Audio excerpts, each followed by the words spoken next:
Chicos, les voy a explicar las transformaciones del siglo XV, o sea, vamos a hacer un resumen de todas las que vimos, ¿sí? Que es un tema que vimos antes de normas y valores, y lo vamos a hacer con este videito y estas imágenes en pizarra que les voy a mostrar.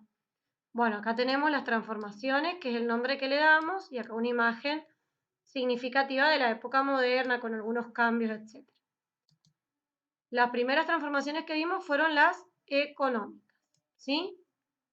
Donde se dio una economía abierta, que antes en la Edad Media era cerrada, o sea que es lo contrario. Eso va a llevar a un aumento del comercio, ¿sí? Como dice acá, lo vamos a marcar. Vamos a marcar un aumento del comercio y eso va a llevar a un mayor uso de la moneda. ¿Ven acá? Fíjense, ahí está la moneda, como eran en esa época en el siglo XV. Después surgen los bancos también, ¿sí? Si le hacemos la flechita, o sea, la rayita, podemos decir que en el banco se comercializaba con las monedas, se manejaban con las monedas. Entonces acá hay una representación de un dibujo de la época renacentista, que es esta, donde están mostrando cómo hacen transacciones, ¿sí? Económicas, como si fuera un banco de esa época, no de ahora. Ahora es mucho más grande.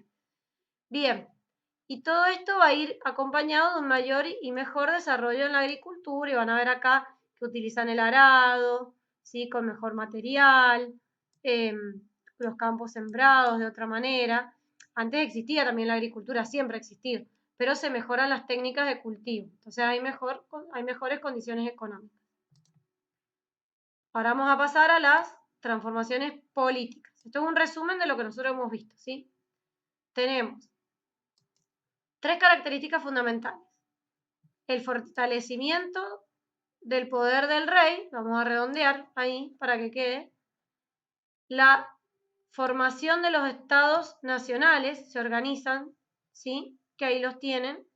A ver, lo vamos a agrandar un poquito al mapa para que lo vean mejor. Lo voy a subir un poquito y ustedes lo van a ver más grande, ¿sí? Ahí está, miren. Ustedes lo tenían que marcar, que será la guía número 2. Fíjense, tienen el Reino de Francia, Corona de Castilla, Granada, todavía no hablamos de España, Sacro Imperio Romano Germánico, bueno. Ustedes eso lo fueron viendo, ¿sí? Entonces, ahora vamos a volver donde estaba. Bueno, eso en cuanto a cómo se organizó. Y algo que yo no les he hablado todavía, lo vamos a hablar después, son las monarquías absolutas, donde el rey, que tiene gran poder y ya el noble no tiene tanto, ¿sí? El rey se convierte en un monarca que solo le responde a Dios, ninguna otra ley, solo la ley de Dios, y él era elegido por Dios y el pueblo no importaba nada, es un monarca absoluto. Lo vamos a ver ya en otros temas más adelante. Bueno, ahora pasamos a las transformaciones sociales. Fíjense que, bueno, lo más importante es que la nobleza pierde poder, ¿sí? Acá lo tienen. Va a haber cierta movilidad social, significa que en esta pirámide estamental antes no estaban los burgueses, ¿cierto? Y ahora, en realidad los burgueses tendrían que ir acá, arriba de los campesinos. Pero a mí me gustó esta pirámide porque explica un montón de cosas, esta imagen, de todo cómo vivían y cómo era la estructura de las clases en la sociedad del siglo XV.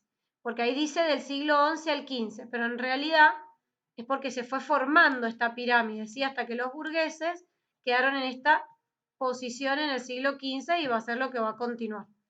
Bien, y ahí estamos, lo que estoy diciendo ahora, el fortalecimiento de este nuevo grupo que es la burguesía. Fíjense acá cómo muestran cómo vivían los reyes y los nobles, ¿sí? En los castillos, la vida que tenían, los monasterios del clero, ¿sí? Esta es más una imagen de la Edad Media, como dice acá, pero está buena la pirámide porque vemos que aparecen los burgueses y, como yo les digo, después se ponen en esta parte que es como lo han hecho ustedes. Y lo interesante es que nos siguen mostrando que los burgueses no tienen privilegios y el rey, los nobles, el clero sí tienen. El bajo clero no, pero el clero alto, que era como lo más importante de la iglesia, sí tenía. Bien, ahora pasamos a las reformas culturales, que yo también les di un videíto, las culturales y religiosas. Dice que, bueno, tenemos el humanismo, que es el movimiento filosófico y cultural, iniciado en Italia y se difunde en Europa entre los siglos XIV y XV. Tiene como característica el espíritu crítico y reflexivo. Antropocéntrico significa que el hombre está en el centro de todo. Yo les había explicado que antes todo se centraba en Dios, bueno, ahora en el hombre. Revaloración de la cultura clásica, o sea, vuelven a los griegos y a los romanos, ya se los expliqué en el otro video. Actitud pedagógica, se da en Florencia, en Italia, impulsada por la familia Medici, que van a ser los que van a como poner la plata, ¿sí? Para que hicieran estas obras. Y bueno, y se destaca una academia platónica y la universidad, todo lo que aparece en esa época. Factores que lo van a impulsar: el desarrollo económico de la burguesía italiana, ¿sí? Los burgueses impulsan esto. Apoyo económico de los mecenas son aquellos que dan el dinero para esto, para que desarrollaran las obras. También para los renacentistas que hacen la parte artística. Emigración de intelectuales, bueno, bizantinos a Europa, que son los de lo que sería el Imperio Romano de Oriente, que vuelven a Europa y traen lo que habían ellos conservado, que no lo hemos visto nosotros, pero ellos conservan toda la cultura griega y romana y la traen de vuelta a Europa. Y bueno, y que el mundo medieval empieza a estar en crisis.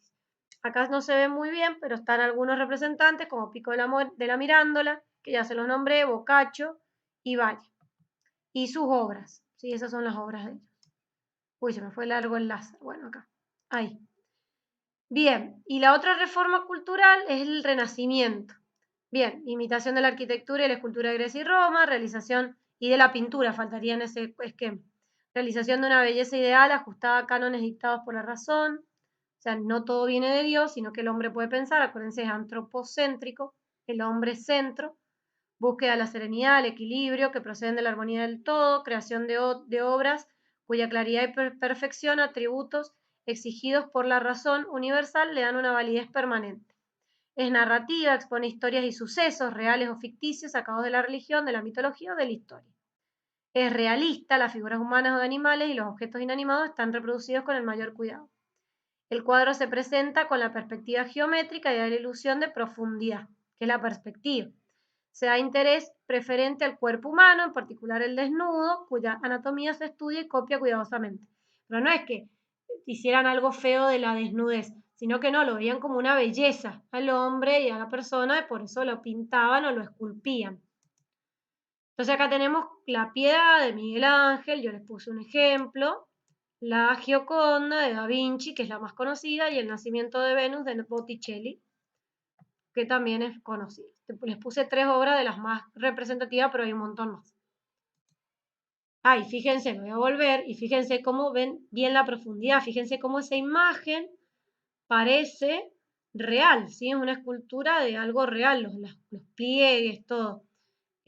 Acá, por ejemplo, el Nacimiento de Venus, ven, acá se refleja todo de la desnudez, pero con un pudor, ¿sí?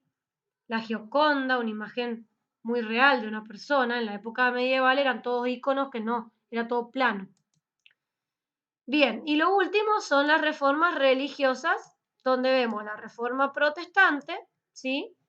Donde sea el luteranismo, ahora voy a cambiar de color, no se va a ver, el luteranismo, el calvinismo y el anglicanismo, pero todo surge por el luteranismo, ¿sí? El luteranismo es lo que hace que surja el resto de la reforma. Cuando Lutero, bueno, yo eso se lo he explicado en el otro video, entonces no me voy a extender. Y bueno, la Iglesia Católica va a responder haciendo una contrarreforma en el Concilio de Trento, y que eso también yo se lo he explicado en el otro video. Bueno, y en la última diapositiva vamos a ver, en la última pizarrita, que en esta época se dio un espíritu de investigación e innovaciones científicas. Ustedes tuvieron que hacer un collage en la primera guía sobre esto, que lo veíamos con lo económico, pero se puede relacionar con todo. Pero como se necesitaba también dinero para desarrollar esta actividad. Así que tenemos en la parte de la metalúrgica, ¿sí? Los altos hornos, se empiezan a hacer cubiertos que eran elementos de lujo, pero aparecen de metal, mejores, las tijeras, el reloj, ¿sí? Relojes más modernos, el vidrio que deja de ser opaco y empieza a aparecer el vidrio transparente, por lo cual aparecen los primeros lentes, ¿sí? Acá están Esos son los primeros lentes que se hacían de esa manera, que ahora no me acuerdo el nombre, pero no son, bueno, el monóculo es de uno solo.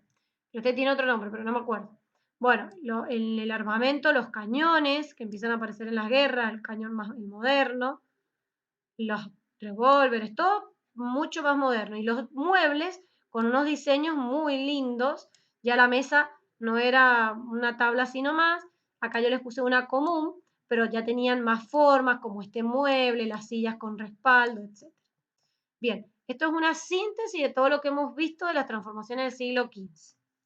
Así que bueno, espero que se entienda todo el tema y acá lo dejamos para que ustedes lo vean y lo puedan entender bien.